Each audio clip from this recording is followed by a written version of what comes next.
Louvado seja nosso Senhor Jesus Cristo. Bom dia a todos.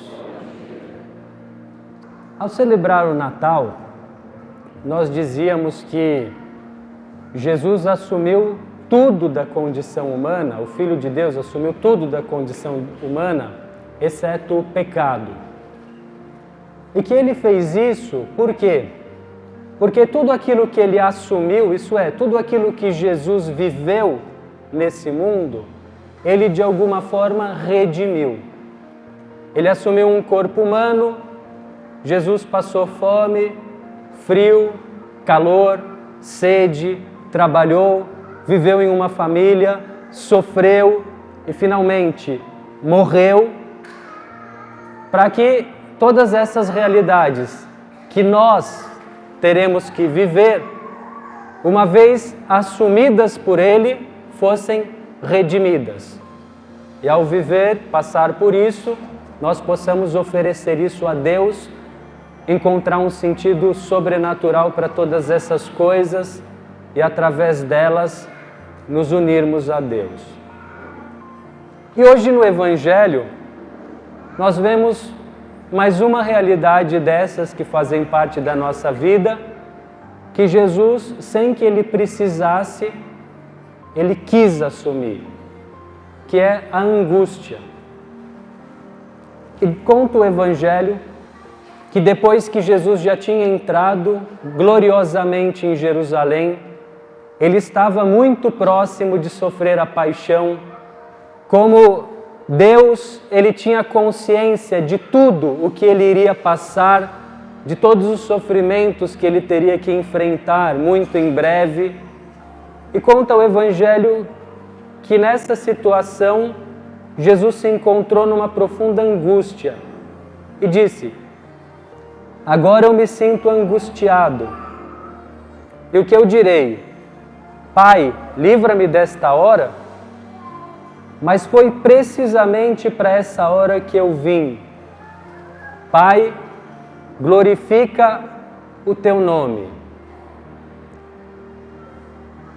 Os evangelhos de São Mateus, São Lucas e São Marcos contam que também, um pouquinho antes de sofrer a paixão, quando rezava no Jardim das Oliveiras, Jesus ficou profundamente angustiado. Mas angustiado a um ponto que ele suava sangue e que o Pai enviou um anjo para consolá-lo. E naquele momento ele fez uma oração semelhante, mas ele dizia: Pai, se é possível, afasta de mim esse cálice, afasta de mim esse sofrimento. Contudo, não se faça a minha vontade, e sim a tua. E por que é que Jesus passou por isso? Em primeiro lugar, porque todos nós vamos sofrer angústias na nossa vida. Angústias por conta dos nossos medos, por conta das coisas que nós temos que fazer, que nós não gostaríamos de fazer. Angústia porque nós vamos nos sentir cedo ou tarde abandonados, incompreendidos, sozinhos. Angústias por conta até de problemas psíquicos. Todos nós passaremos por angústias. E nosso Senhor quis passar por isso para que nós olhemos para Ele, encontremos nele um consolo para a nossa angústia e que, por pior que esteja o estado da nossa alma, por mais vazio que nós sintamos, nós saibamos oferecer isso a Deus. Pai, glorifica o teu nome. Pai, não se faça a minha vontade e sim a tua. Mas além disso, essa angústia de Cristo, com essa resolução: Pai, glorifica o teu nome, não seja feita a minha vontade e sim a tua vontade, Jesus quis abraçar isso porque também nós, cedo ou tarde na nossa vida, passaremos por situações nas quais nós seremos tentados a abandonar a vontade de Deus para fazer a nossa própria vontade. Diante de alguma dificuldade, de algum sacrifício, tendo o dilema de perseverar ou não em algo que nós sabemos que é vontade de Deus, nós podemos nos sentir tentados a abandonar a vontade do Senhor para fazer a nossa, e o Senhor quer com isso nos confortar e nos indicar a direção. Eu diria que a dificuldade que leva a maior parte das pessoas hoje, e especialmente no nosso país, o Brasil, a se afastarem de Deus, é devida a motivos espirituais, mas também a motivos culturais do Brasil e do momento em que nós vivemos, que é a seguinte: a maior parte das pessoas não são educadas para fazerem a vontade de Deus. A maior parte das pessoas não são educadas para buscarem aquilo que custa, que exige sacrifício e renúncia. A maior parte das pessoas hoje, isso já faz uns 40, 50 anos, são educadas, ou melhor, são deseducadas para fazerem somente aquilo que lhes dá na cabeça naquele momento. Já desde pequenos, nós hoje aprendemos que se algo é difícil, é melhor não fazer, coitado. Ele vai ficar traumatizado. Não vamos exigir que ele decore a gramática, a tabuada, tadinho. Ele vai sofrer tanto fazendo isso. Não vamos exigir que ele aprenda a se relacionar com as pessoas, que ele esteja num jantar que não lhe interessa e veja os pais como se relacionam. Não, tadinho, tem um jeito mais fácil. Vamos dar um celular na mãozinha dele, assim ele fica no mundinho dele e não nos enche a paciência.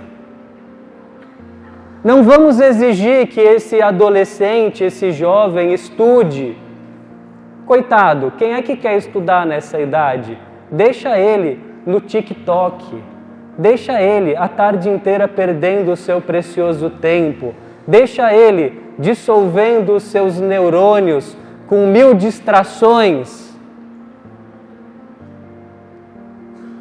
E o resultado não poderia ser outro, é que nós encontramos cada vez pessoas mais fracas, mais deseducadas, incapazes do mínimo sacrifício, incapazes de buscar as coisas que valem a pena, que sempre, sem exceção, custam, incapazes de cumprir os seus deveres em relação a Deus e incapazes de cumprir os seus deveres de Estado. O que são os deveres de Estado? Os nossos deveres em relação à família, em relação ao trabalho, principalmente. Então, nós formamos ou deformamos pessoas que são assim: não, eu rezo a Deus, padre. Eu rezo quando eu tenho vontade. Quando eu não tenho, eu não rezo. Eu vou na missa, sim, padre, eu vou. Mas tem uma coisa, eu só vou naquela missa de cura e libertação. Porque tem umas músicas assim, sabe, que eu sinto no meu coração uma emoção tão grande que eu choro. Na missa de domingo, não. E também acho que Deus nem está preocupado se eu vou ou não na missa. E o sujeito começa um trabalho, ou começa a estudar, e a primeira dificuldade, a primeira adversidade, o primeiro desentendimento com o colega, a primeira perseguição por parte de um superior, já começa a chegar atrasado, começa a abandonar aquele trabalho, entra em crise, já fica tentado a desistir, porque está habituado a fazer somente aquilo que quer. E Jesus Cristo, sendo o próprio Deus, não fez somente aquilo que ele quis. Ele fez aquilo que ele sabia que ele tinha que fazer pelo nosso bem e pela nossa salvação. E isso o Senhor nos ilustrou no Evangelho de hoje por meio de 2 frases que eu vou repetir. Se o grão de trigo que cai na terra não morre, ele continua somente um grão de trigo.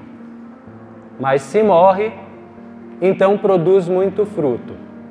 Essa frase se refere ao próprio Jesus, que teria que morrer na cruz como uma semente que é destruída pela terra para que ela possa germinar, produzir uma planta e frutificar.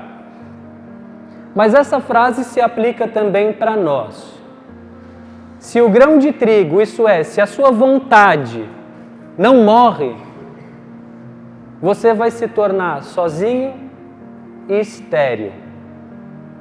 Mas se ela morrer, a sua vontade vai dar fruto. A sua vontade tem que morrer. Você tem que fazer não a sua vontade, mas a vontade de Deus. Você, marido, muitas vezes não vai fazer a sua vontade, você vai fazer a vontade da sua esposa, dos seus filhos. Você, criança, filho, filha, tem que aprender desde já que você não faz a sua vontade na sua vida. Você não é um patrão, um marajá. Eu lembro que minha tia, quando eu era pequeno, minha tia muitas vezes cuidava de mim, ela falava, você pensa que você é um marajá? Eu não sabia o que era um marajá. Mas é isso, né? Que é só fazer a própria vontade. Não é assim, você vai fazer a vontade de Deus, dos mandamentos, a vontade dos seus pais, a vontade daquilo que o professor mandou fazer, vai fazer essa lição, eu vou fazer. E isso vai fazer com que você dê fruto. E Jesus ainda diz, essa segunda frase, quem se apega à sua vida, perde-a. Mas quem faz pouca conta da sua vida neste mundo, vai conservá-la para a vida eterna. Para Jesus isso queria dizer, claro, ele estava se desapegando da própria vida porque ele sabia que ia ter que morrer na cruz. Mas essa frase vale para nós. Em que sentido nós temos que nos desapegar da nossa vida? Não somente em saber que a nossa vida aqui, nós não sabemos quanto tempo vai ter, temos que aceitar quantos anos de vida Deus nos der, não querer terminar nossa vida nem antes e nem depois daquilo que está estabelecido por Deus. Mas além disso, se você quer ganhar a sua vida, se você quer ser feliz nessa vida e na eternidade, você tem que se desapegar dela.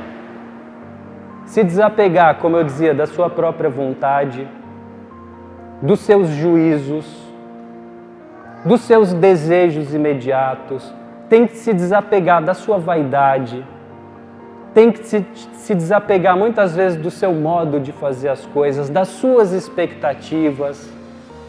E na medida em que você aprender a deixar as coisas na mão de Deus, aprender a se adaptar às circunstâncias, a se sacrificar, a dizer não para você, a dizer não para o seu corpo que muitas vezes vai pregar armadilhas para você e vai pedir aquilo que faz mal para você. Quando você souber se desapegar da sua vida, a sua vida vai frutificar. E uma das maiores mentiras que o diabo conseguiu pôr na mente das pessoas hoje, eu diria talvez na mente da maior parte das pessoas, pelo menos 80% das pessoas do nosso tempo, é aquela mentira de pensar assim, para eu ser feliz eu tenho que fazer só o que eu quero. Se eu tiver que renunciar à minha vontade, vai ser duro, eu vou sofrer, eu vou ser uma pessoa amarga, eu vou ser uma pessoa triste. Quando na verdade é o contrário. Quanto mais você souber dizer não por amor a si mesmo e obedecer a Deus por amor, a cumprir os seus deveres de pai, de mãe, de marido, de esposa, de filho, de estudante, de padre, por amor,